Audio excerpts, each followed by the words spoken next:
मैं आज की इबादत में आपको खुशामदीद कहना चाहता हूँ। आज हमारे पास आपके लिए एक अजीम इबादत है। ये मेरे पसंदीदा मजमूनों में से एक है और लिहाजा मैं चाहता हूँ कि अब सीधा अपनी इबादत की तरफ चलें।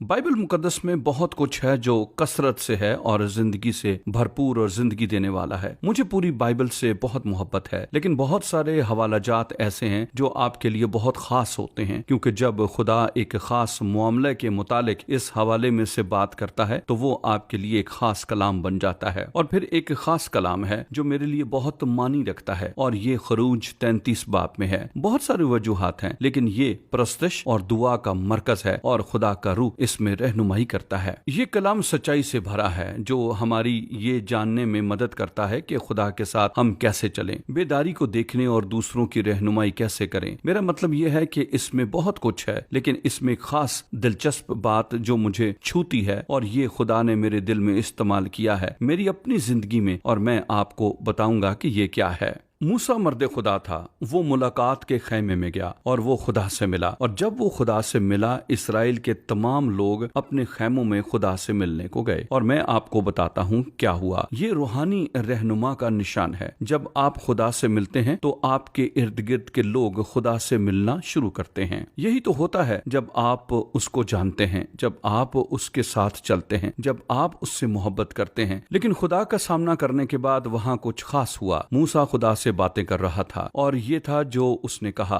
लड़के, खुदा ने ये इस्तेमाल किया और उसने कहा खुदावंद, मैं ये जगह छोड़ना नहीं चाहता जब तक कि मैं ये जान ना लूं कि तू मेरे साथ चलेगा। बेशुमार लोग मुझसे पूछते हैं, सैमी कितनी देर दुआ करनी चाहिए? आपकी दुआ का दौरानिया कितना लंबा होना चाहिए? सुने, दुआ किसी किस्म की रस्म नहीं है जिसके लिए आपको बहुत सारे मिनट्स दरकार हों या दिन का बहुत सारा वक्त चाहिए। दुआ खुदा के साथ मुलाकात है, साफ दिल के साथ जाना, एक शफाफ दिल के साथ, एक आजिज दिल के साथ, और ये कहते हुए, ऐ खुदा मुझे आपकी जरूरत है, और उसके पास जाते रहें और उसके चेहरे के मुश्ताक रहें। दुआ ये है, ये दो दिलों का इश्तराक है। लेकिन मैं आपको बताता हूँ कि आपको कितनी देर ठहरना है, जब तक आप ये जान ना कि जब आप उस जगह को छोड़ते हैं तो खुदा भी आपके साथ जाएगा। यही तो मूसा जान गया था, और मूसा जानता था कि वो अपने तौर पर कुछ नहीं कर सकता। मैं आपको बताता हूँ, मैं अपनी जिंदगी को देखता हूँ और मैं काफी उम्र रसीदा हूँ, और अब अपनी गुजारी जिंदगी को देखने के लिए इस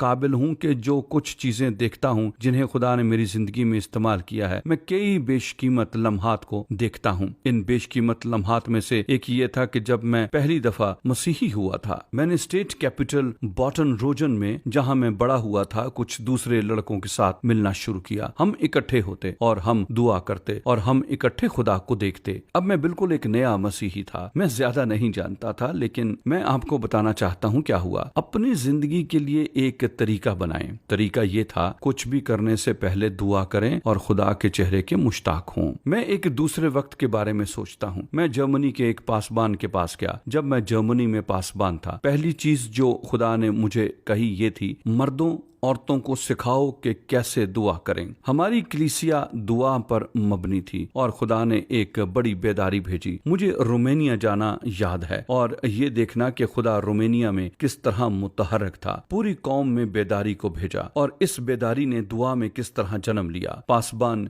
लिवियो ओलाह ने लोगों को दुआ के लिए तैयार किया। मैं उन बेशकीमती लम्हात को देखता हूँ और खुदा कह रहा था, दुआ करो, दुआ करो, दुआ करो, और फिर आप रुखसत हो। आप देखते हैं, हमें दुआ करनी चाहिए, और जब हम दुआ करते हैं तब वो हमारी रहनुमाई करता है। मैं आपको कुछ बताना चाहता हूँ, वो आपकी एक जगह से दूसरी जगह जाने में रहनुमाई करेगा और ये हमेशा बेहतर होता जाएगा। 1999 और 2000 मेरी जिंदगी के अजीम सालों में से साल हैं। मैंने दुनिया के सबसे बड़े स्टेडियम में मनादी की। मैंने कौमी मैदानों और लाखों लोगों में मनादी की। खुदा ने बड़ी बरकत दी। हमारा स्टाफ कभी इस कदर बड़ा न था, और फिर कुछ हुआ। मेरी आवाज में प्लोपस थे और मैं नहीं जानता था कि क्या करूं। मैं डॉक्टर के पास गया और उसने कहा कि उन्हें सर्जरी करना होगी। मैंने कहा, क्या कोई और तरीका है जो सर्जरी के करीब हो? उसने कहा, एक चीज है जो आप कर सकते हैं। मैंने कहा, वो क्या है? उसने कहा, मैं नहीं जानता कि क्या ये काम करेगी, लेकिन हम ये कोशिश कर सकते हैं। उसने कहा, आप अपने लिए 2 हफ्तों का तयन करें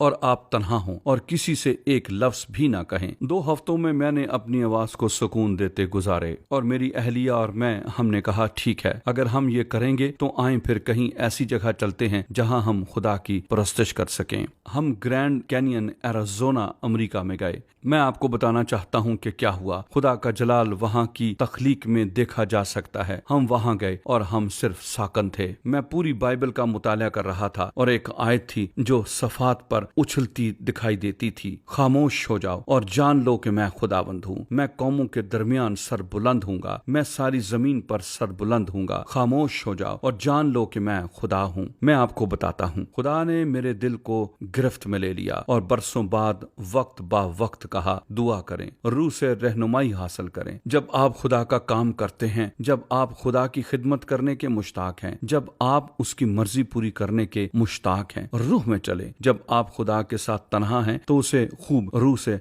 भरने की इजाजत दें। तो फिर आप एक जगह क्यों नहीं ढूंढते और खामोश होते और